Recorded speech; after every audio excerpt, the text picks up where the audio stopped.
Hey, welcome. Another rousing episode of Urban Politics. I got my man Rick in the building. Rick, how you feeling? I'm feeling good. That's what's up, man. So look, we're going to talk about some home. Let me get a little closer, get up close and personal with us. We're going to talk a little politics today, as we always do about this time. Urban Politics is in the building. Let's go ahead and jump into it like a car and drive. Let's talk about the debates. Did you watch them on Thursday? No. No, there's nothing to debate right now, man. Okay, so why did you not also? So you're not one of those undecided voters, or you just one of them fed up voters? Both. I'm fed up and undecided. I only have two options, and there's more. I know there's more than these two people as an option. But if we're picking right now between parties, and the only option is Republican and Democrat. I'm voting Democrat, and I knew that just based upon how this whole dialogue is taking place. True indeed, but it has nothing to do with the candidate. Yeah, it's a binary choice, and that's garbage. We were talking about that off camera. That there's other political parties. I was saying there's 5, like Ricky brought up. There's probably more than that, but of course we only hear about the 2, yes. Republican and Democrat, and that's purposeful. They do that on purpose because they don't want any competition. People were saying that Trump had a milder tone this time. I watched it, and they were also talking about how they had the capability to mute the mics, but they didn't have to use it so much because he kind of acted like he had some sense, saying that it made him look more presidential. I think it was too little, too late. What do you think?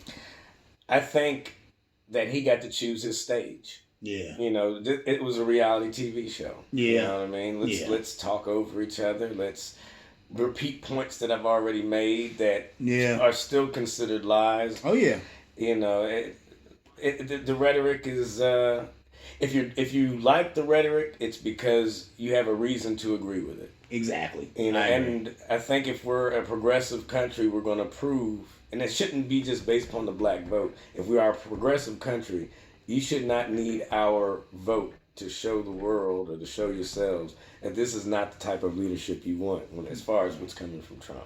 True. And that's what I really look forward to seeing. I mean, I know black people and everybody should go out and vote. Yeah. But what I really look forward to seeing is how so-called mainstream America deals with this backlash of Trump. Yeah. We've seen the backlash of Obama. Yeah. I want to see the backlash from Trump.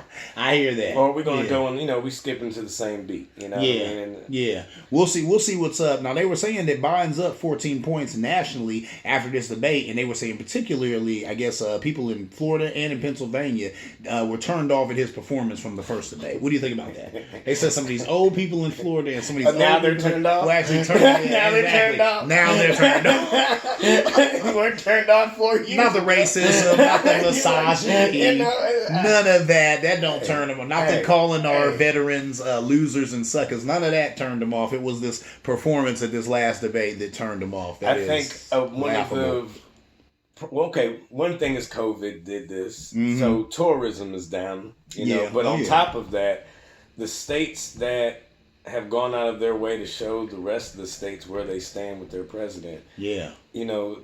They're not appealing to travel to if you feel like you're one of those people that, I could run into a situation. Yeah. We're back to that. Yeah. We wanted to get a farm, but to get a farm for the size of space we would need, we'd have to be able to travel maybe an hour outside of an urban center. Oh, wow. That puts us in someone else's environment. Yes, jurisdiction, if you will. And if your neighbors are, feel any kind of disaffection towards your presence, they're going to let you know. Oh, yeah. In fact, in some cases, they may even sabotage your farm. And it still goes on to this day. Yeah. And you might not get the loan. Because, there's certain banks that give farms loans. Yeah. And they don't necessarily distribute that money evenly, you know what I mean? Oh, Based upon acreage and production and product and all that.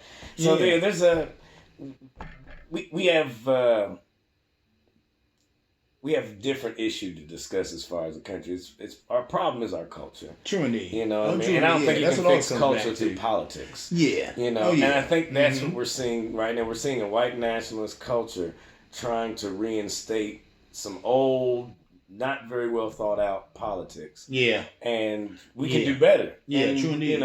Maybe we haven't demonstrated that, but like you just said, I'd like to see the politicians do that. I think, like you said, here on November 3rd, we're going to see what's up. Are people trying to take a step forward or a step back? So we'll see right there. Now, I would say, not that that's solving everything, but that's definitely saying something. We would be taking a lateral step or a step back. I don't think we're taking a step forward. I think we're taking a lateral or we're taking a step back. I think the deletion of Trump is a step forward. I go on record and say it. Getting him out of office is a step forward for America. Okay. Hold up. You know what I'm saying? I already told you who I'm voting for. I hear that. Hold on, look. Moving on. Let's talk about this brother, Jason Whitlock. Now, I guess he has a sports podcast called Outkick, and you were saying you were familiar with this dude. I'm not familiar with him at all. What do you know about Mr. Whitlock?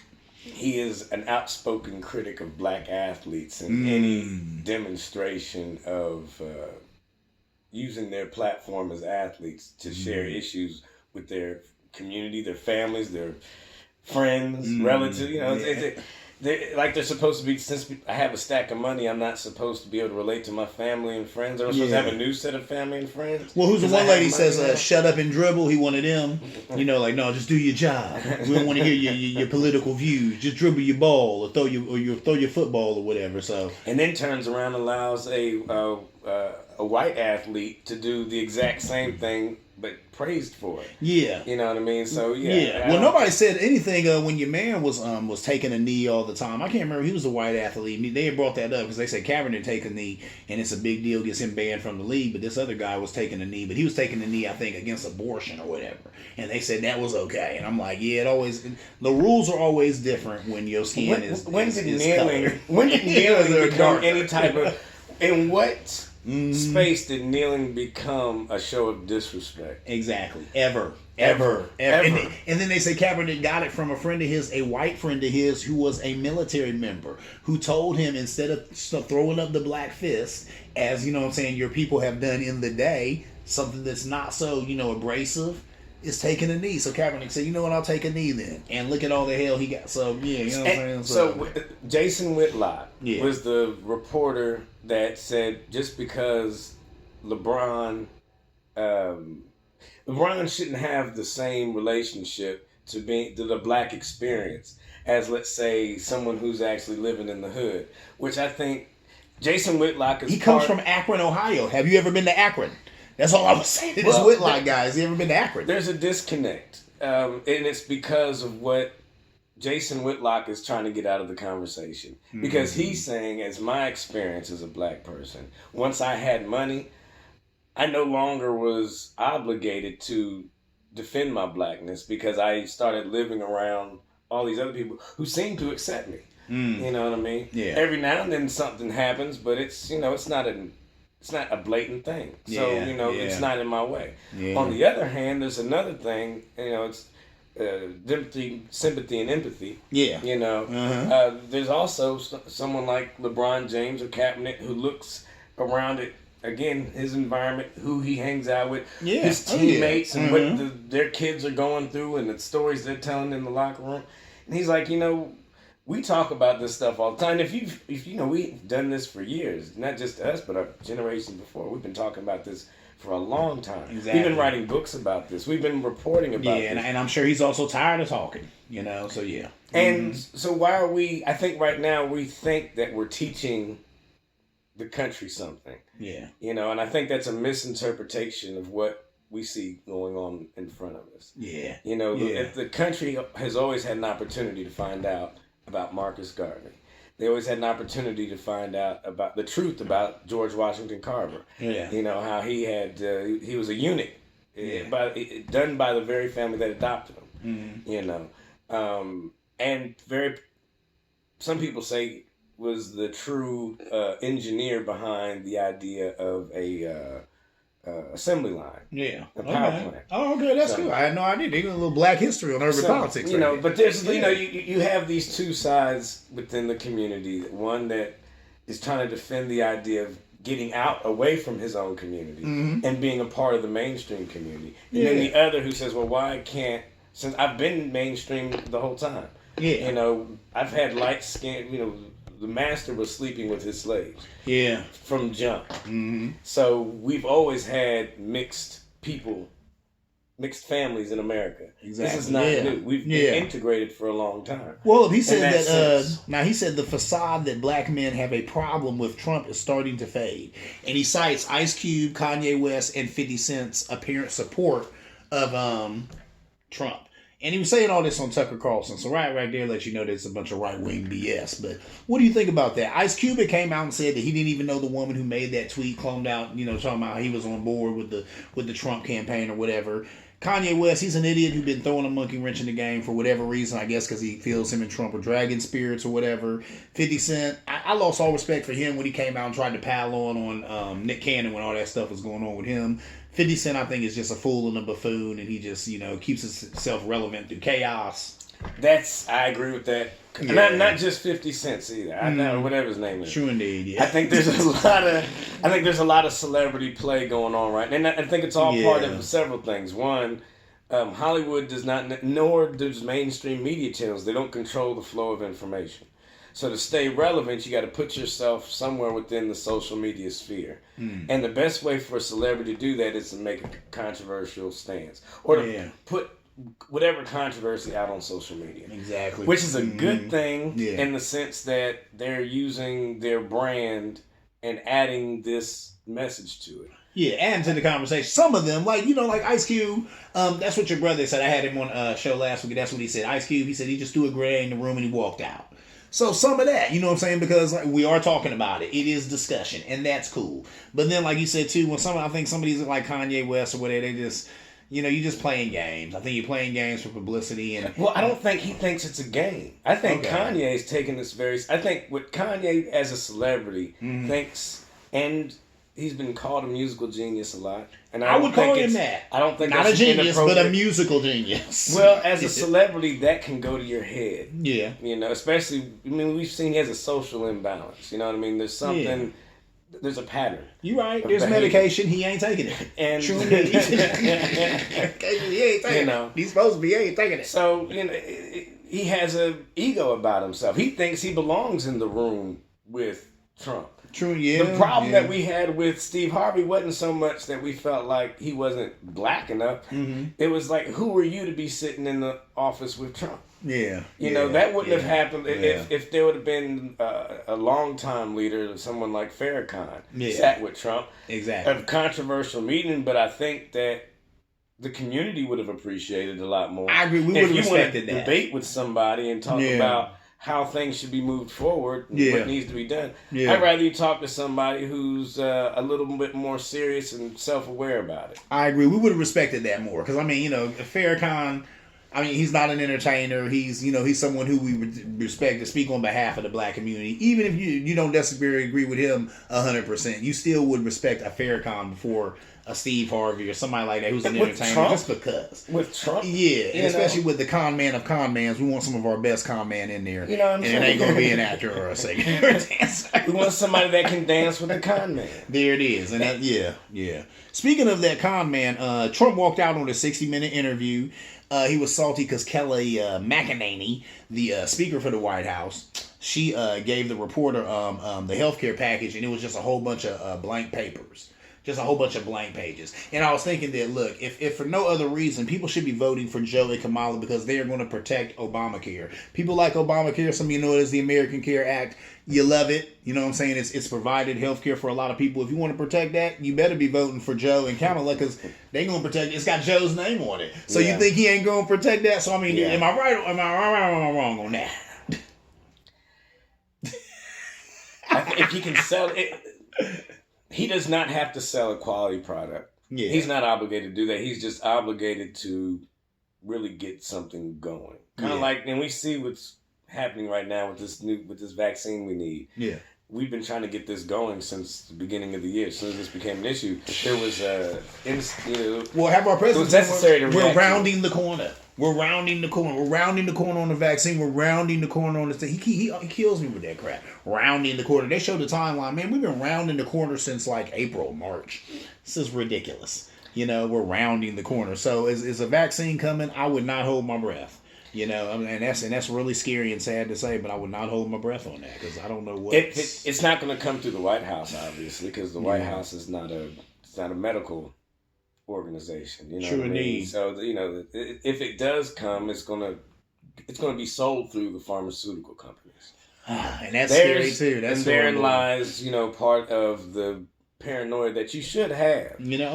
But you should be aware, because you should have that paranoia you have. You should have it. You definitely should have it. Every step that our leadership takes affects us worse. Yes. Because we're not in a leadership position to be able to dodge a lot of these bullets. Exactly. If the first vaccine it's going to have problems.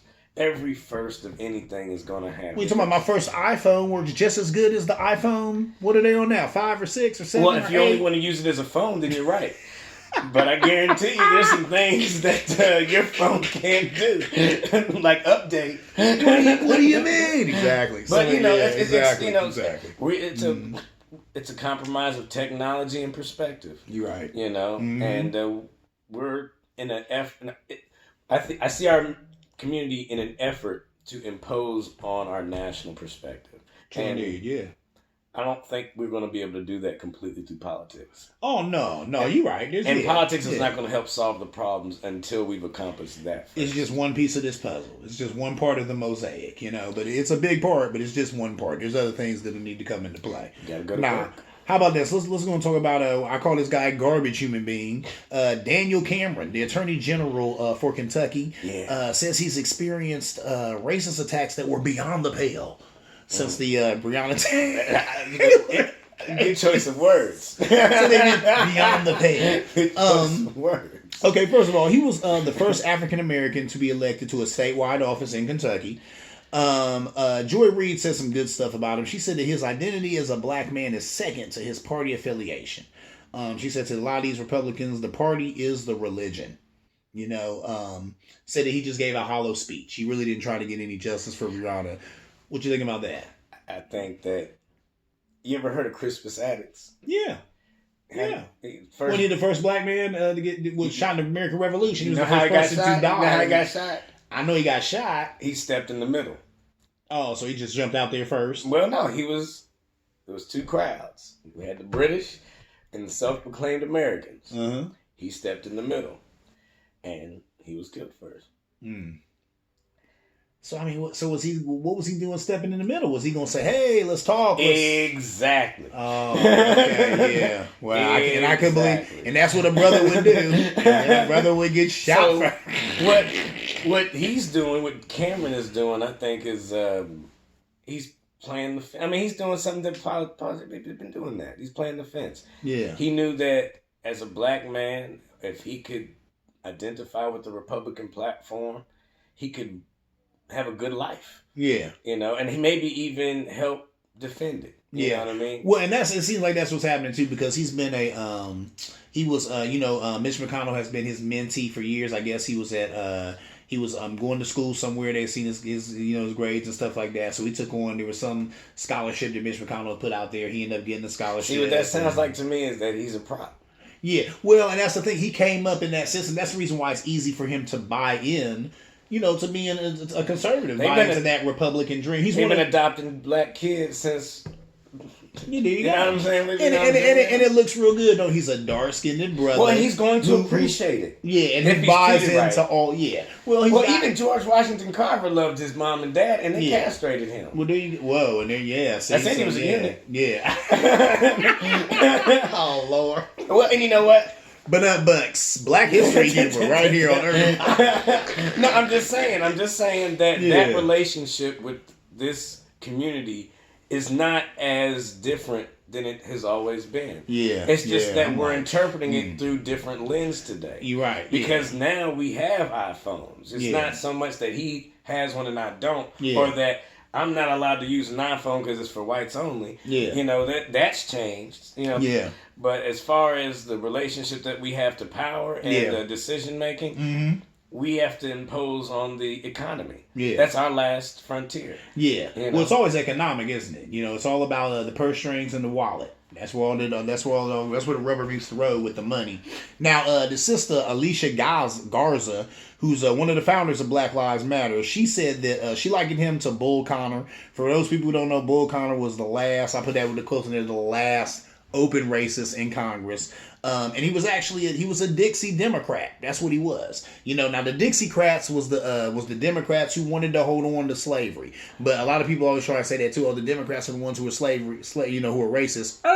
They was for a minute there, but then on that. They was for a minute there, but then when Lyndon B passed civil rights, and he had even said that, he said we'll lose the white South for a generation. Lo and behold, nah, Lyndon, you lost them forever because you gave them Negroes the right to vote. So in the civil rights, whatever, as much as that was, but we still fight for civil rights. That's another story. But point being, that's when a lot of them jumped over to the Republican side. But this guy, Bull Connor, is one of the last Dixie Democrats. When you see those videos of brothers and sisters getting hoses put on them and dogs biting them, he was a part of that. And I guess the speech that he gave at Breonna Taylor's trial, this lady, Alicia Garza, said that it likened her unto a speech that would have came from Bull Connor. She said it's just sad that it came from a black man. So, I mean, do you still agree? And it seems like he was obviously doing what he was doing because it's politically expedient.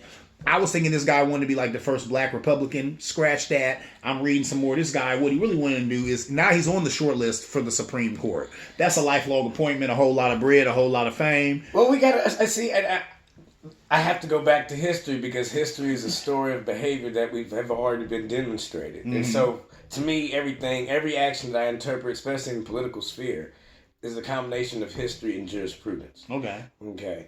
So, as far as the history, again, that relationship think of the house Negro. Yeah. The field Negro was just a bit jealous of the house Negro as well. Because the house Negro got to see nice things. The field Negro, unless he got lucky enough to get into the house somehow or accidentally access to the master had overseers. He didn't have no real contact with field Negroes. Overseers dealt with the field Negroes. Mm-hmm. The overseers really didn't like you because they didn't live like the master. Yeah. You know what I mean? So, and then there were Negro overseers, but that's a whole other thing. But anyway, with the house slave was always, everybody was a little jealous of the black man that could get close to the master. Yeah. You know what I mean? Because when they saw him close, all of a sudden, he don't want to be around us anymore. In fact, he thinks he's better than us. Yeah. Because he eats better than us. Yeah. He gets to see book. We ain't even look at a book. You know what I'm saying? We can't even look at a book. You know what I mean? He gets to do the formal stuff. He gets to wear nicer clothes. Yeah. Now, he doesn't sleep as well as the man. He doesn't have his bed, ain't the master's bed. Yeah. But he still lives in the house. Yeah. You know what I mean? Yeah. So, it's the same thing. So, the question becomes, at least for the black voice, it becomes, do we continue to carry along with the house Negro? Yeah. Because I think that's part of what we won't let go of anybody. You know, I mean, we even take in that's white people and you just said who that get kicked out of their community. We take in everybody. We are so inclusive. Why are we so in this community? Carry all this weight along the road? Are we going to negotiate? And how about this? I brought that up, and I've had white people say to me that, well, that black person, they look like the type of person who wouldn't necessarily need this black community you're talking about because they probably don't associate with that many black people. But I let them know, no matter if you're black, you are always going to need to access that larger community that is the black community. I don't care what's going on. Well, what's the ultimate goal? I don't care where you at or what you're doing. The ultimate goal of any group of people is independence. And how do you achieve independence? You got to make sure you're growing one thing, your neighbor's raising chickens, another one's doing cows.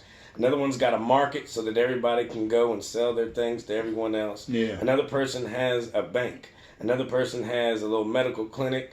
And keep the church. The church is not completely bad, but it is not a pillar. Yeah. And it's not necessary.